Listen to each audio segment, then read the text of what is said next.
So not too long ago I did a video on some more strange Godzilla VHS art. In that video I quickly went over the debacle that was Godzilla vs. Megalon's copyright blunder done by CinemaShares. In this video I'm going to go over more about that, as well as briefly talk about some other Godzilla and Kaiju films that had this weird history of allegedly being put into the public domain.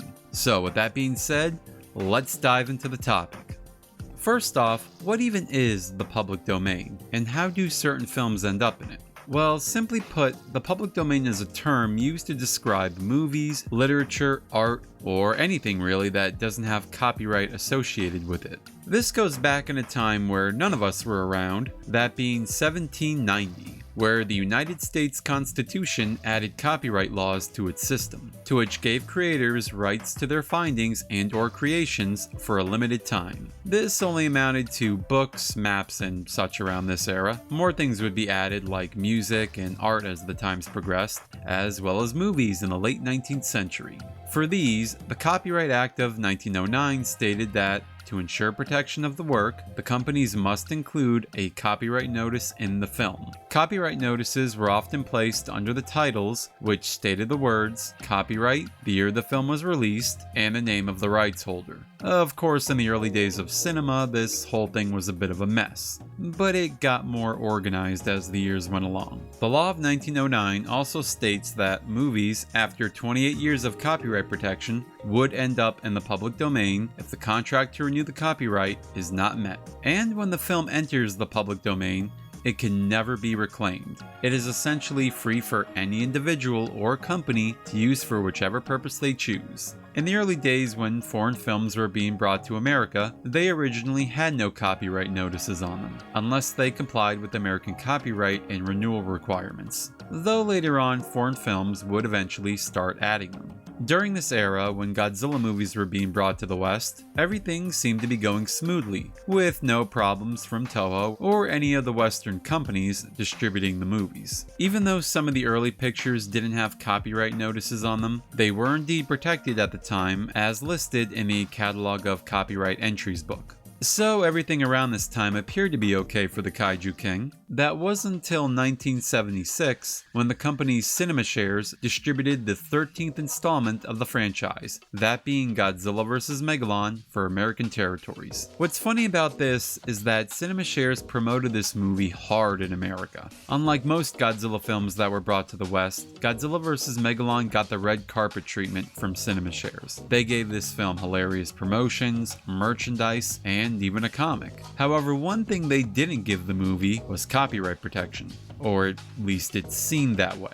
When they released the film, they did not properly include the copyright notice anywhere in the movie. A similar thing happened with the George Romero horror classic, Night of the Living Dead. When that movie was released, it originally was called Night of the Flesh Eaters. When the title had to be changed due to another film that had a similar title, they accidentally forgot to include the copyright notice on the bottom, causing the film to mistakenly being put into the public domain where no one could do a thing. Just goes to show you the power that little piece of text on the bottom has. So anyway, with the improper procedures for releasing Godzilla vs. Megalon to the West, many at the time believed that the film, like Night of the Living Dead, was put into the public domain. Which it was, but at the same time it wasn't. Unlike Night of the Living Dead, Godzilla vs. Megalon is a copyright project from Japan, and the US version is a derivative work of the original. Now, a derivative work is something that is based on pre-existing material, and does indeed have protection under the copyright holders of the original work.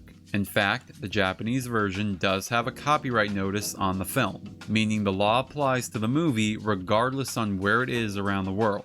However, that doesn't necessarily apply to the changes that were made from the original material, which I guess in this case would only be the title cards and the English dub audio itself. So in reality, it's just the audio that gets put into the public domain and not the movie as a whole. And by that I mean just the dialogue segments, since the soundtrack is still owned by Toho. But that certainly didn't stop many VHS companies and even DVD distributors from releasing countless amounts of Godzilla vs. Megalon copies on home video, making it the one movie in a nearly 40 film franchise to receive the most home releases. The debacle with this movie got even messier messier as the years went on, with Toho trying to fix the matter only step by step.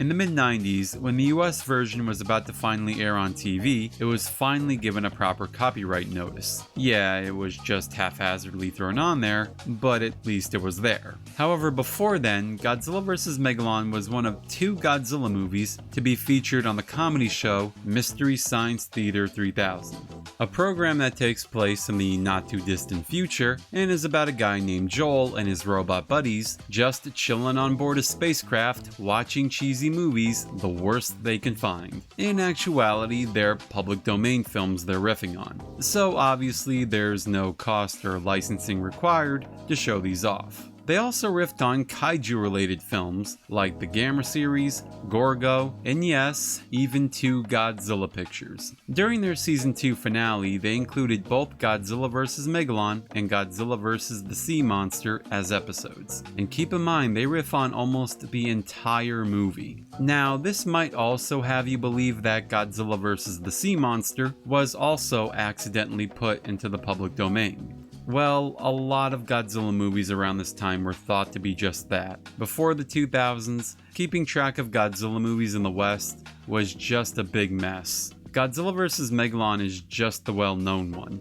Many companies, I guess, just assumed other Godzilla movies were up for grabs. Anyway, when Mystery Science Theater was being released to DVD, the Godzilla vs. Megalon episode managed to make one of the sets, ironically making it the first official, yet still unauthorized release of Godzilla vs. Megalon to DVD in America. However, around this time, Toho finally took action on the misconception that Godzilla vs. Megalon was put into the public domain. This forced all retailers releasing the movie to back off, and even having the Mystery Science DVD to be recalled, replacing the Godzilla episode with the gang instead having watched the giant Gila monster. Hey, it's not my fault, I don't speak Japanese. Toho said no-ho and I thought they meant yes.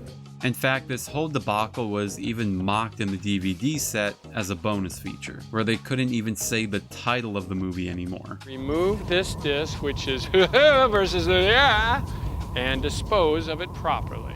Later on, Godzilla vs. Megalon would see a proper official release in America by Tokyo Shock in 2012. Until it had to be recalled because of the unauthorized bonus features and Tokyo Shock's other Godzilla movie release, Destroy All Monsters. There was seriously no break for this movie in America. The whole ordeal eventually got settled, with Tokyo Shock finally releasing the movie, this time without the bonus material. Well, mostly. Apparently some copies of the film with the extras did manage to release to stores by accident. How can you tell if you have a copy with the extras on it? Well, the only way to find that out is if you actually put the disc in your media player and see if they're there. The cover art isn't different on any of these, so you're not going to find out from that. So if you did manage to score a copy with the extras, then good on you. You have something that's worth a bit of money. But overall, with the release of the film on both this and the Criterion set, it's pretty safe to say at this point that Godzilla vs. Megalon, or any Godzilla movie for that matter, is in good hands. And the days of washed out and compressed video releases are long behind us. But wait, what about the early Gamera movies? How did almost the entire Gamera series get put into the public domain? With tons upon tons of bootleg releases found in stores even to this day. Well, the short answer is they're not supposed to be in the public domain, and I'm not even sure how they ended up being there to begin with, considering the movies do have copyright notices on them. In fact, the information book included in the Arrow Video Gamera release even states that the movies, aside from the American version of the original, were never supposed to be in the public domain. So there goes your answer on that. But what questions me about the statement is about the American version of the first Gamera film. I mean, isn't it still considered a derivative work of the original? I mean, doesn't Daiei or Katakawa get a say in that still? What about the other public domain kaiju and toku flicks, like Warning from Space, Gappa, Young Gary? What are the fates of these and other kaiju movies without proper copyright protection? Do they even have them? Well, that sure isn't stopping people from uploading them without a problem here on YouTube. I guess overall, handling these older foreign films in America is still just a big mess. Thank you for watching, and I'll see you next time. Purposely has chosen not to show the entire monster in any one ad or trailer. How come? With the release of the film drawing closer and closer, and still no full design of Godzilla revealed, the marketing team at Sony had to come up with ways to advertise the movie with just the name alone, and did exactly that, but in a very creatively unique manner.